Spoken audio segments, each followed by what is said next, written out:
তো আজকের ভিডিওটা মেনলি ভীষণ গুরুত্বপূর্ণ একটা ভিডিও। প্রথমত আজকে গণেশ চতুর্থী।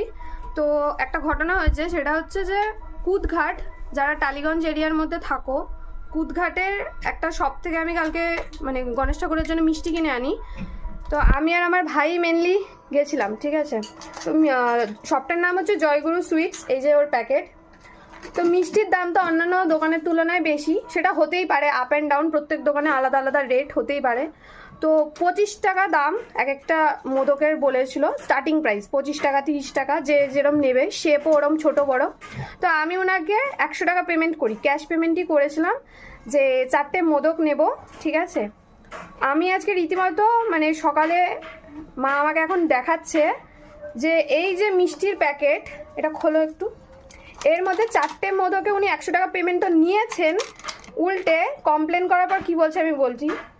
এই যে উনার মিষ্টি, এটা 4টে মোদকের জায়গায় 4টে লাড্ডু আর একটা মোদক, ঠিক আছে। আর এই যে জয়গুরু সুইটস, এই শপের লোক মানে এত অসভ্য, আমি রীতিমতো কমপ্লেন করছি। এটা আমি কেন, পৃথিবীর যে কেউ, একটা মানুষের ভুল হতেই পারে, কমপ্লেন করাটা একটা উচিত। যে আমি টাকা পেমেন্ট করছি, সেই জিনিস পাইনি, আমি কেন করবো না? টাকা তো আর ফ্রিতে চলে আসছে না। তো রীতিমতো কমপ্লেন করছি যে আপনাদের ভুল হয়েছে, আমি যে টাকা পেমেন্ট করেছি সেই অনুযায়ী আমি ওই মিষ্টি পাইনি। তাহলে কি আমরা আপনাদের ট্রাস্ট করতে পারবো না? সবসময় উকি মেরে দেবো আপনি প্যাকেটে কী কী দিচ্ছেন? এটা তো বিশ্বাস আপনাদের উপর যে যেই মিষ্টি বলেছি সেটাই প্যাকিং করবেন। উনি রীতিমতো চিৎকার করছেন এই একটা অদ্ভুত কথা বলে, যে আমি নাকি ওনাকে চিটিংবাজ বলেছি। অথচ একটা বারও যদি মানে রেকর্ডিংও হয় ফোনে, আমি একটা বারের জন্য ওনাকে চিটিংবাজ বা উনি চিটিং করেছেন আমি এইসব কিচ্ছু বলিনি।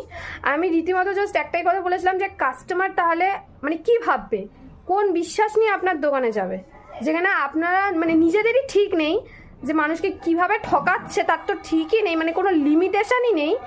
মানে পেমেন্ট নিয়ে নিচ্ছেন, ভালো ভালো পেমেন্ট নিচ্ছেন, কিন্তু মিষ্টি এরকম মানে গন্ডগোল। তারপর নিজেই বলছে যে ভুল তো হতেই পারে। তো আমি ওনাকে বোঝালাম যে দেখুন দাদা, আমি সেটাই বলছি যে ভিড় হতেই পারে, ভুল হতেই পারে, সেখানে যে কোন কাস্টমার কোনটা চেয়েছে একজনকে দিতে গিয়ে আরেকজনকে মিস্টেক হতেই পারে।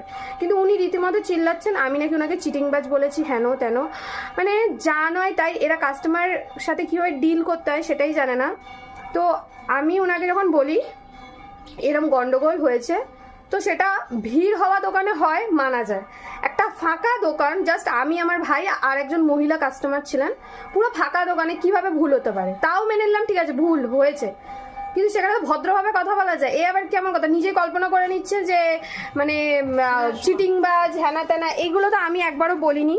তো আমি তো বলবো যে যে কোনো মিষ্টির দোকানে আপনারা যান না কেন, পেমেন্ট